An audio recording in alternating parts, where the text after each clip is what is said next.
Postula Posgrados USEM para los que buscan avanzar. En el Mostrador Podcast continúa Al Pan Pan, la conversación que buscas para comenzar tu mañana. Ya estamos de regreso aquí en el Al Pan Pan desde la Universidad Central en el Mostrador, elmostrador.cl, todo lo que necesitas saber. Hay un tema que ha estado dando vuelta en la semana, hace un par de semanas, ¿no? Y es el escándalo del caso de los audios. Ayer supimos que el Servicio de Impuestos Internos finalmente se querelló en contra de Daniel y Ariel Sauer, además de su padre, Alberto Sauer, y de Darío Cuadra, por la presunta facilitación de facturas ideológicamente falsas a más de 100 empresas distintas por un monto que asciende a los casi 13.000 millones de pesos. Para ahondar sobre este tema y algunas consideraciones más, invitamos a esta mesa a conversar a Evelyn Apeleo, presidenta de la Asociación de Funcionarios del Servicio de Impuestos Internos. Evelyn, ¿qué tal? ¿Cómo está? Muy buenos días. Hola, muy buen día. Situación complicada, me imagino, los funcionarios,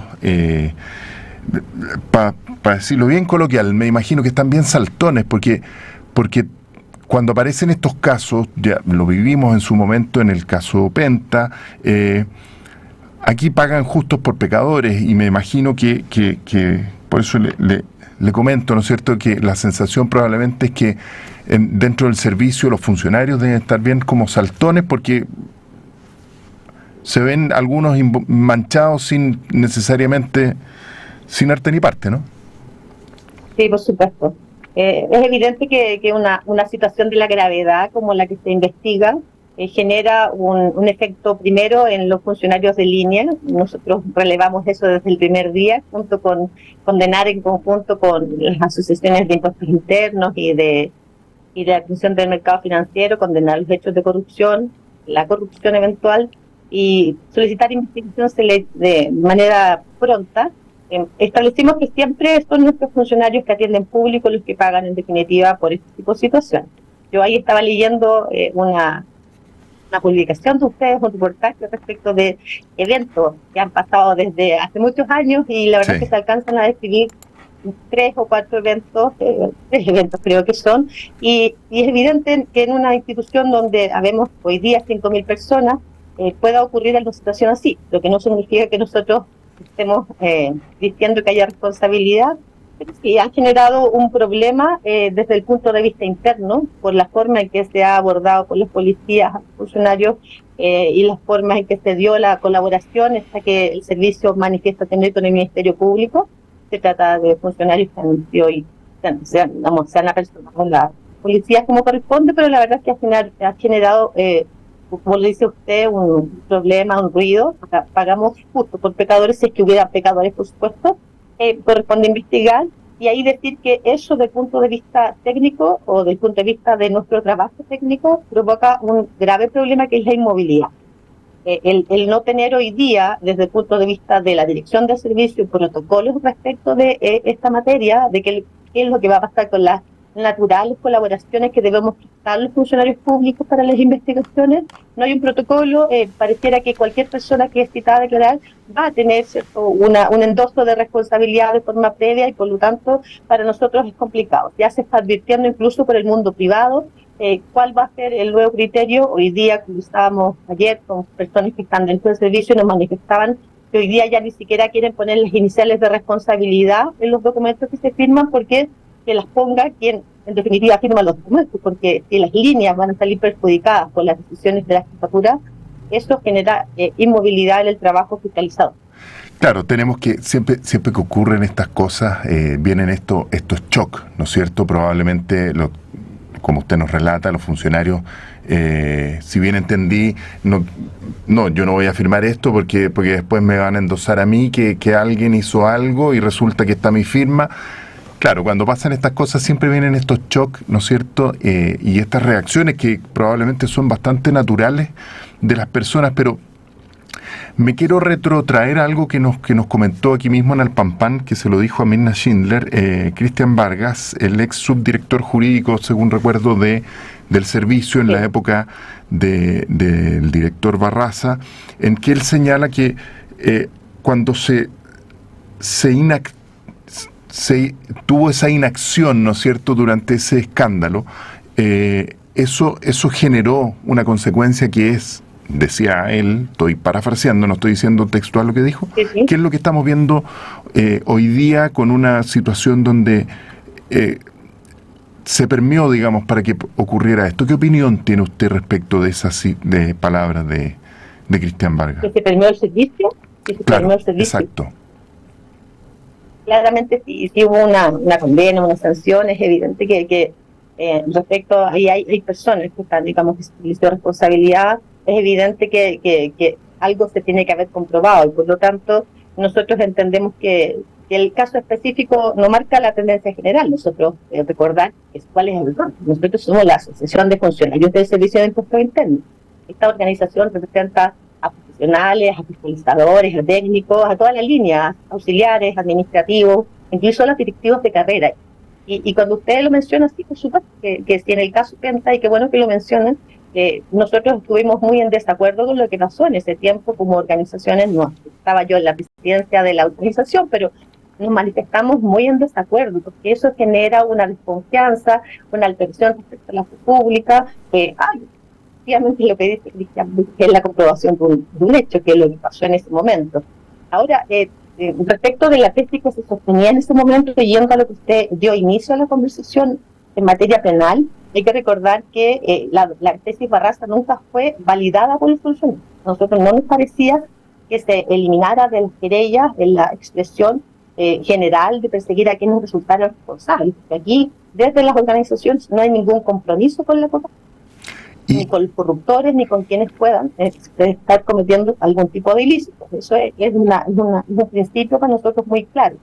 Pero sí, ahí hay que reconocer que fue la administración y quienes le daban confianza a la administración de mantenerlos en el cargo, pese a que nosotros hemos insistido permanentemente en los cierres de los espacios de institucionalidad. Y ahí efectivamente ha habido una evolución desde el punto de vista penal entre la época Barraza, entre la época Penta y la época actual, en que tenemos dos hechos al menos importantes. Primero, que el director del servicio cambió eso, cuando llegó el año pasado, indicó que las querellas se presentaban en contra de todos quienes resultaban responsables.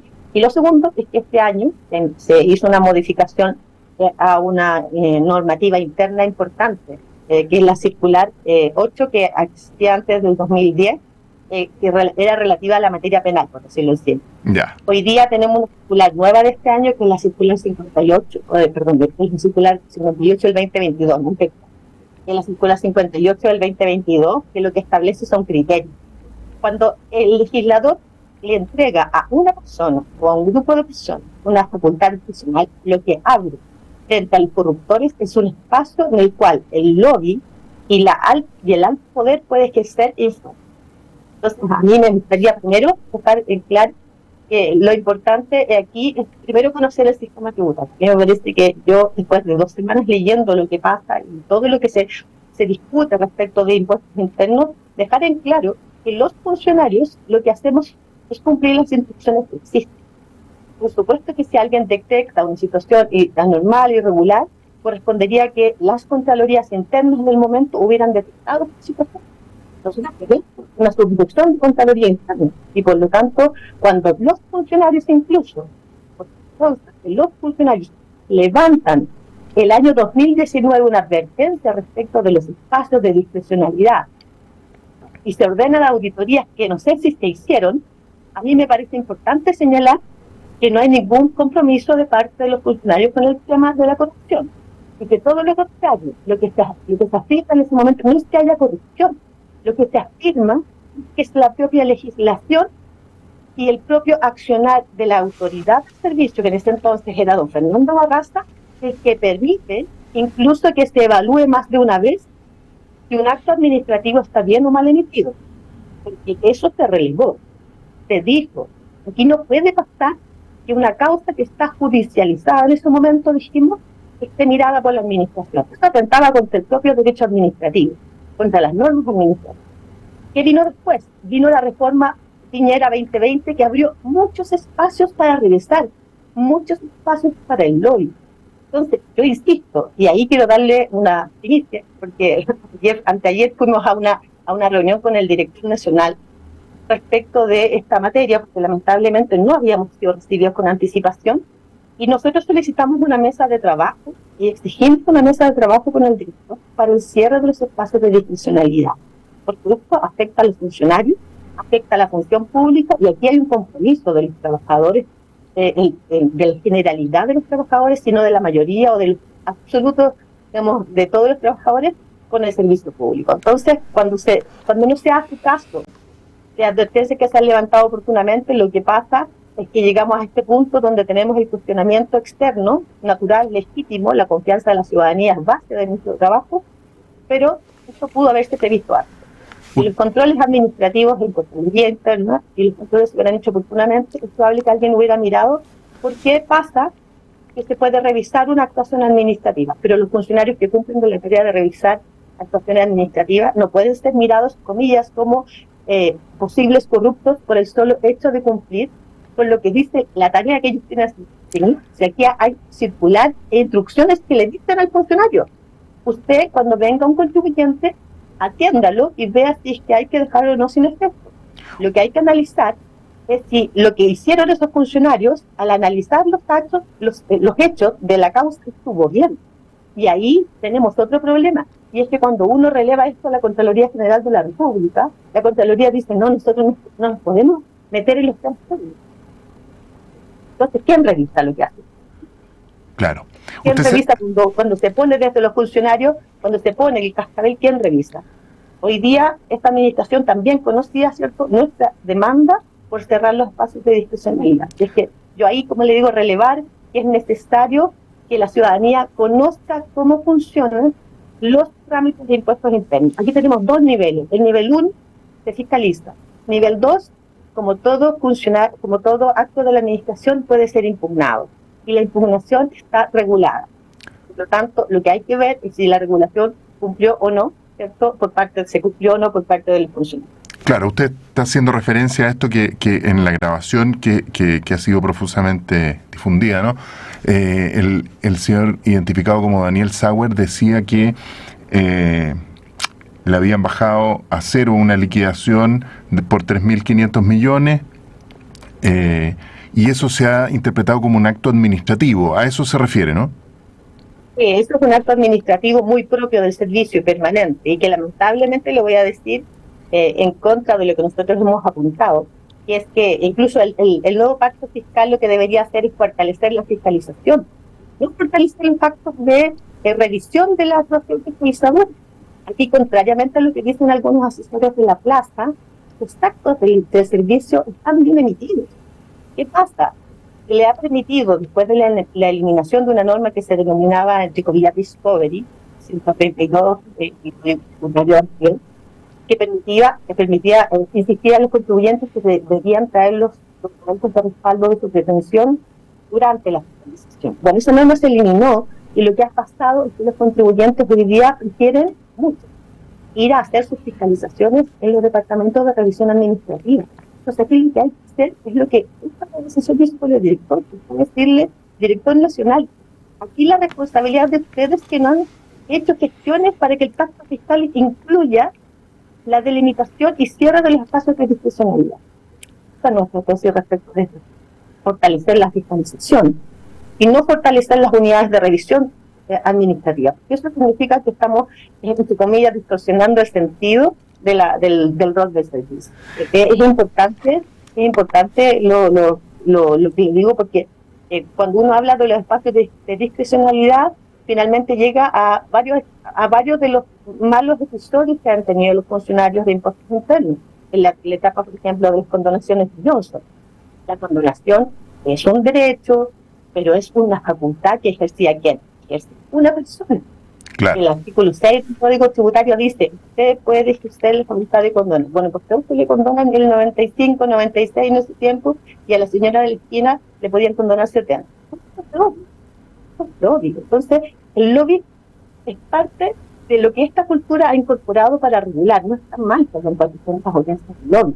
Lo que está mal es que después de la audiencia de lobby se modifiquen contra ley los criterios que está adoptando la fiscalización. Eso es lo.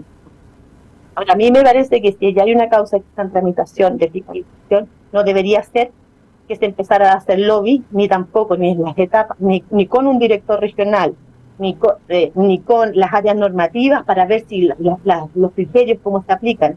Nosotros tenemos una mirada respecto del espacio, del cierre de la discrecionalidad, que tiene que ser abordada. Y ahí le quiero decir que hemos sido permanentemente ser escuchados en el pacto fiscal, porque la modernización tributa, el pacto fiscal, digamos, el que se conversa, el que se discute, hemos insistido porque conocemos el negocio. Conocemos el negocio porque tenemos a todos los profesionales que trabajan en las áreas, en las distintas áreas, y conocemos que lo que pasó con la modernización de febrero 2020, o sea, con la reforma tributaria del gobierno de Sebastián Piñera, fue incluir demasiados espacios de revisión. Hoy día pasamos revisando ya las áreas de revisión. Y este país lo que necesita es personas que no cumplen con la tributación que corresponda. Entonces, no podemos seguir potenciando estos espacios de revisión, y para eso necesitamos mejorar la legislación que nos dejó delegado la reforma 2020, porque eso nos está reventando. Nos está reventando porque ya no fiscalizamos tanto como revisamos. Evelyn, ¿y qué hay de cierto?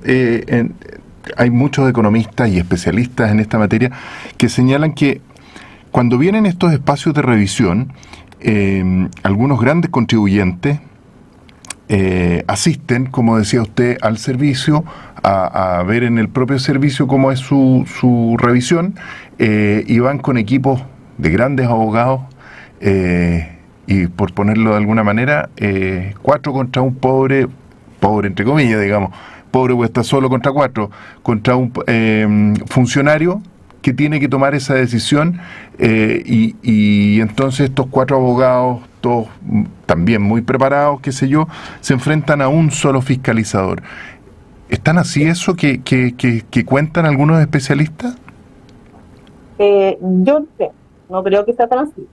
Lo más probable es que lo que está relatando esos especialistas sea la etapa de revisión de la actuación fiscalizadora, lo que yo le decía, la etapa 2. Sí. En la etapa 1, cualquier grupo de fiscalización está hoy día, por lo menos en la Dirección Oriente, que emuló lo que se instaló en la DGC, primero, que era que todos los grupos de fiscalización iban a tener un abogado, tienen un abogado, tienen un jefe, o sea, tienen un fiscalizador o fiscalizadora, tienen un abogado, tienen un jefe de grupo, tienen un jefe de departamento, y finalmente tienen la resolución de un director regional dependiendo de la cantidad de los firmados.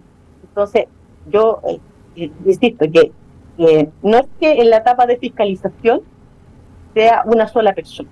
Yeah. Lo que pasa es que después en las etapas de revisión, y yo ahí le nombro, por ejemplo, voy a ir al caso concreto. Aquí se dice que es probable que hayan habido 2 revisiones. Eso no es ninguna novedad. Después de la reforma y después, ¿cierto?, de las innumerables reformas de revisión, nosotros tenemos la revisión administrativa voluntaria, que ve los procedimientos del 123 del Código Tributario. Después podemos estar en sedes judiciales, en otro tipo de impugnación. Ahí tenemos la posibilidad de allanarnos, de conciliar obligatoriamente, de conciliar voluntariamente, y entre medio, ¿cierto?, en la ley, esta ley de la reforma Piñera le permitió a los contribuyentes, y mientras los tribunales estaban conociendo una materia, someter la materia a consideración nuevamente de la administración. Esto es una situación muy excepcional y para nosotros es muy nefasto. Y lo que tiene que pasar aquí es que conversemos cuántas veces le vamos a dar autorización como legislador, digamos, no nosotros, de cuántas veces le vamos a decir al contribuyente, sobre todo los grandes contribuyentes que tienen los 4 grandes asesores, a seguir presentando papeles. Y cuando uno le dice que no en una de las revisiones, vienen y en la siguiente etapa, porque tienen tantas opciones de mirar el caso, que ya mejoran la postura. Correcto. Entonces, aquí lo que hay que hacer es delimitar la cantidad de revisiones, tanto en revisión administrativa como en revisión judicial. Aquí es un derecho de los contribuyentes, de los administrados, poder impugnar cualquier acto de la administración. Pero si usted tiene un pool de elementos para revisar, lo que tiene que venir hoy día es una modificación legal que diga elija uno. Elija uno. Si usted cree que hoy día, cuando tiene derecho a presentar la RAP, no tiene todos los documentos, bueno, espere la RAP.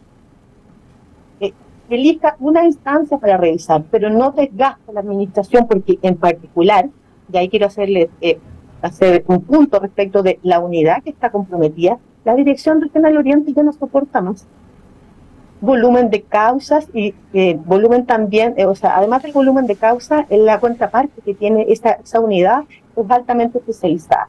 Cuando se dice, mira, se vio 2 veces. Es que ese caso se vio 2 veces para reevaluar, no nos parece, pero es lo que permite la reevaluación.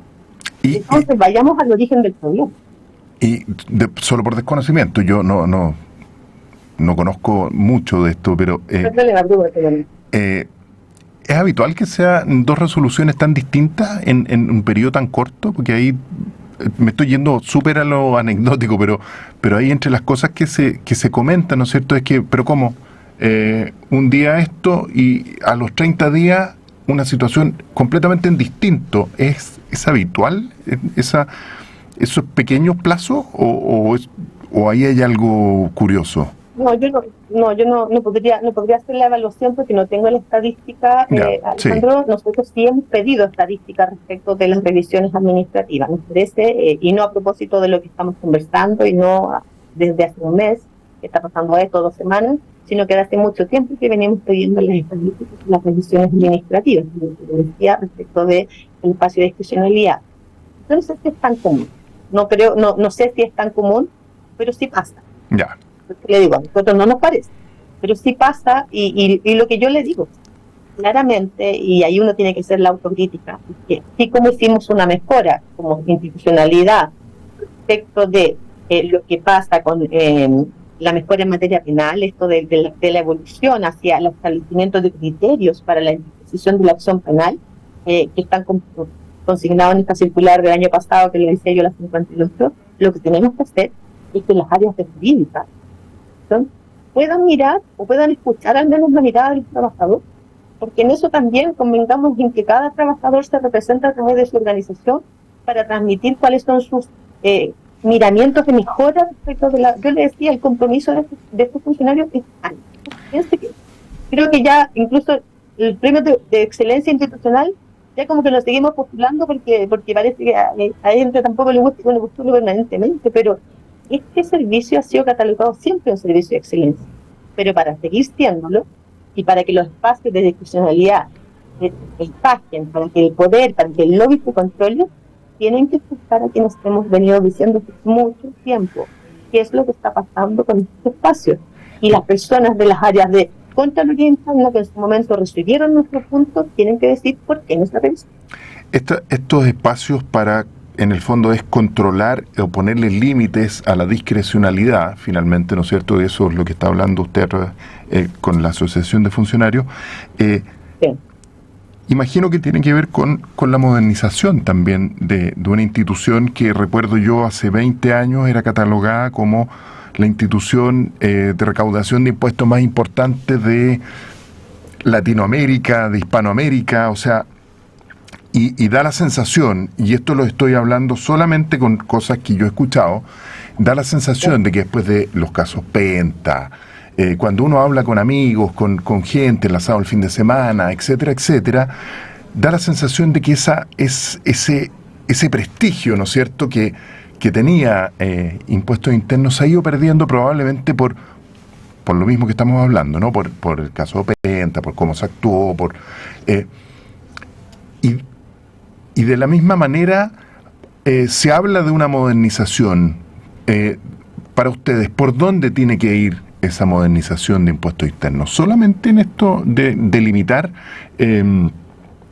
la discrecionalidad de algunas actuaciones o hay una cosa más profunda? Nosotros hemos avanzado, Alejandro, en un conjunto de ideas o propuestas respecto de lo que significa ir mejorando la función. Yo quiero tomarme de unas palabras. Este año hicimos una asamblea donde hablamos de el mundo del futuro, de inteligencia artificial en la administración tributaria, hablamos de la modernización del Estado y cómo nos iba a impactar. Y claramente el negocio para nosotros que realizamos todos, porque el negocio no lo realiza solamente un escalafón de servicio, el negocio lo llevamos todos, los informáticos que apoyan con las bases, los abogados, los jurídicos, y por lo tanto la modernización tiene que ser completa. el primer punto, y creo que el más fundamental por las coyunturas que se generan, evidentemente, es dejar cierre a todos los espacios de corrupción. Lamentablemente digo, las instituciones públicas, cuando se debilitan, impiden que se cumpla el rol del Estado. Para nosotros el rol del Estado y la función pública es importante. ¿Sí? Es decir, primero, cerrar los espacios, que las interpretaciones que tiene facultad de hacer el director nacional sean más reguladas. Tenemos propuestas, que las condonaciones sean reguladas y que permitan evitar, por ejemplo, que haya una planificación para que, si, entre comillas, y lo voy a decir muy simple, si yo dejo de pagar un impuesto y me sale más barato pagarle el reajuste al Estado porque me van a condonar los intereses y las multas, evidentemente analizo si es que mejor dejo de pagar el impuesto y el día de mañana, si me lo cobran, voy y le digo, bueno, aquí está el impuesto con el reajuste. Entonces, regular los espacios de revisión administrativa que infringen además un principio básico de certeza. La modernización del punto de vista de los funcionarios también tiene que ver con algo que hemos venido pidiendo, y es que las cargas de trabajo sean medidas adecuadamente, porque tenemos funcionarios, como la Oriente precisamente, que no tienen cargas de trabajo que permitan respetar ni el derecho al descanso, ni conciliar vida laboral y familiar, y por lo tanto tampoco dan cuenta de que se responda a la exclusividad que tienen los funcionarios. Yo aquí les recuerdo que todos los funcionarios de servicio tenemos exclusividad. Sí. Y por lo tanto, lo que pasa aquí también es que hay un grupo, por supuesto, de personas que pueden hacer otras tareas, que pueden hacer clases generalmente, pero no hay nadie más. Usted aquí encuentra a un grupo de funcionarios que por lo demás han estado abandonados por la administración tributaria, y ahí cuando usted me pregunta la modernización, primero la modernización tiene que pasar porque dejemos este buen lejos. Nosotros hoy día tenemos buen lejos, y eso lo dijo alguien que está muy involucrado en el tema de la modernización de los Estados. Tenemos buen lejos porque desde el año 2019 a impuestos internos se le ha ido reduciendo considerablemente los aportes económicos a través del presupuesto. Y después vino la pandemia, y la pandemia lo que hizo fue consolidar una situación que pareciera normal, pero hoy día yo le quiero decir, las últimas informaciones de la semana pasada son que no se van a renovar los computadores. Y yo estuve trabajando la semana pasada y mirando cómo trabajaba con un equipo en la Dirección Nacional de Fiscalización, y un computador que se demora 30 segundos en hacer una función a otra.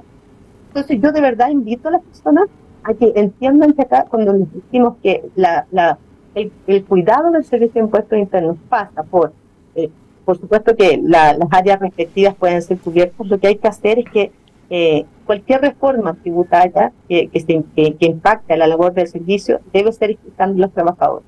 Son los trabajadores los que, en definitiva, pueden relevar qué es lo que en la contingencia se va mutando, porque ahí escuchaba también algunas opiniones respecto de lo que pasó con el tema de las querellas, y efectivamente en el audio de este señor, esta señora, esta persona, que lamentablemente dan indicios de que dice algún hecho ilegal, pero yo lo que quiero decir es que ellos hacen mención a que no les vaya a pasar como les pasó a los Penta, que los pillaron por XX. Sí. Entonces hay que también tomar un sentido de realidad respecto a la corrupción. Si aquí nadie pues, mire que está viendo corrupción, y decir, no, si usted me dice, mire, sabe que hay un 2% de los funcionarios, para nosotros el 10% son 5, y el 1% son 50. Entonces usted me dice, el 1% de los funcionarios de impuestos internos son o tienen indicios de corrupción, por supuesto que aquí el tema es grave. Si usted me dice que hay 10, también me parece bien. Pero si lo que hoy día tenemos es que los funcionarios cumplieron tareas y además no se les respetó la presunción de inocencia en el debido proceso, como sí hicieron otras administraciones. Yo quiero decirle que aquí hay mucha molestia por lo que pasó por parte de los funcionarios, porque a diferencia de lo que hicieron otras administraciones que cuidaron a sus funcionarios mientras pudieron estar defendiéndose, aquí se les sancionó anticipadamente por parte de la Administración de Servicios. Y eso hoy día es una gran molestia permanente para los trabajadores. Y hoy día se tomaron medidas, y yo no hablo respecto de las medidas de salida solamente del director, sino que se tomaron medidas que hasta el día de hoy han pasado 6 días. ¿Sí? Estamos el martes de la semana pasada se le suspendió a 5 funcionarios, incluido el señor que nosotros, que lamentablemente lo mencionó porque está expuesto en la red. Pero se le suspendió y hasta el día de hoy no se necesita declarar. Entonces aquí el director del servicio y el servicio van a generar un problema, y lo han generado, de inmovilidad para el servicio. Y si lo que se quiere es establecer la responsabilidad o eventual responsabilidad, lo que tiene que hacer es actuar con celeridad. Y por lo tanto, la inactividad va a generar problemas internos y va a tener con los funcionarios que ya los tienen. Porque los funcionarios que están pidiendo medidas más extremas por parte de esta organización respecto del director. Y respecto de los funcionarios y también respecto a los contribuyentes que han manifestado que eso se va a traducir en lo que conversamos al principio, que es la inmovilidad del servicio. Sí. No vamos a... Nadie se va a atrever, ni aunque hayan causales para darlas, nadie se va a atrever a dar un visto bueno para hacer una cosa. Pero también el servicio, y ahí el director fue relevado de esto al llamarse. El servicio, cuando no se escucha, no hace. Y eso va a ser una pelea que vamos a dar adentro del servicio, no la vamos a dar por prensa. Pero nosotros tenemos los antecedentes que dan cuenta de que cuando nosotros comunicamos hechos que deberían ser investigados, no se investigan. ¿Y en qué fecha fue eso, perdón? 2019 una y la otra a principios de este año. ¿Y esas Entonces, dos cosas tienen que ver con este caso en particular? Tiene que ver con el tema de revisiones administrativas. Ya. El foco de discrecionalidad. Entonces, yo lo que le digo es que nosotros no podemos nos hemos tenido que llevar en el cuerpo, digamos, toda la endoso de ser corruptos por estar haciendo lo que es nuestro trabajo, además, que es defender a usted no le gustaría que alguien lo acusa, de inmediato, ¿cierto?, si le tildara uno de corrupto, etcétera. Tendría derecho a la presunción de inocencia, tendría derecho a un debido proceso. Para usted sería un debido proceso que después de 6 o 7 días de haberlo suspendido en el cargo, que lo está, comillas, inculpando, porque tampoco tiene ninguna calidad jurídica que usted atribuida, no le tome declaración a usted. Claro. Saque usted su conclusión, diría yo. Muy bien, Evelyn. Evelyn Apeleo, presidenta de la Asociación de Funcionarios del Servicio de Impuestos Internos. Muchas gracias, se nos acabó la hora. Por eso la estoy despidiendo. No se preocupe, muchas gracias. Y lo quiero decir, deme 2 segundos para decir que... Cuénteme. Mirar hoy día el Servicio de Impuestos Internos requiere mirarlo con una mirada amplia, global. Nosotros somos una administración tributaria, junto con Tesorería y Aduana, somos una administración tributaria que tiene 1/3 de los trabajadores que tienen otras administraciones tributarias. Esas son estadísticas que son mundiales. Nuestra tasa de retorno es altísima y por lo tanto invertir en impuestos internos es generar más posibilidades de cumplimiento tributario debido. Entonces aquí lo que hay que mirar no es que venga un grupo y diga no, a propósito de esto no le vamos a inyectar ni un peso más. No, pongámonos en serio, pongámonos a trabajar. Nosotros las organizaciones sindicales estamos dispuestas. Muy bien, recaudar más es la idea que muchas veces se comenta, ¿no es cierto? Recaudar mejor, recaudar de forma más eficiente. Alejandro, nosotros recuerda que somos... No, pero esto es un... Mejor cumplimiento tributario. Sí, es todo un paraguas. En el macro. Sí, en el macro. Muy bien, Evelyn, muchas gracias por estos minutos de conversación con Alpampan, aquí desde la Universidad Central y desde el mostrador.cl. Que tenga un gran día, ¿no? Muchas gracias, está igual. Que esté muy bien. Y bueno, Adiós. Y yo los voy a dejar con Juntos y Revueltos, con la Fran Castillo.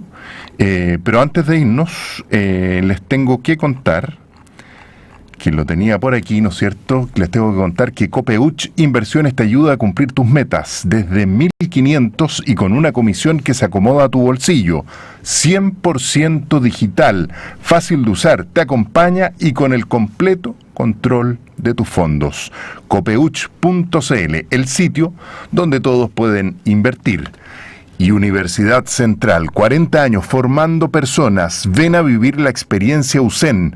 Para los que buscan avanzar, posgrados USEN, acreditada y adscrita a la gratuidad. Conoce más en posgradosusen.cl. Muy bien, yo los dejo por hoy. me voy, pero sin antes recomendarles un artículo de El Mostrador, lo que hablábamos con Evelyn Apeleo, el historial de faltas a la probidad del Servicio de Impuestos Internos por Carlos Saldivia, en elmostrador.cl, está ahí en portada, no se lo pierda, es muy interesante, relata cosas, algunas que estuvimos hablando con Evelyn tiene una mirada muy interesante también, así que nos vamos, los dejo con Juntos y Revueltos con Fran Castillo, que estén muy bien, nos escuchamos mañana. Copeuch Inversiones, el sitio donde todos pueden invertir, y Universidad Central, 40 años formando personas, presentaron Al Pan Pan en El Mostrador Vodka.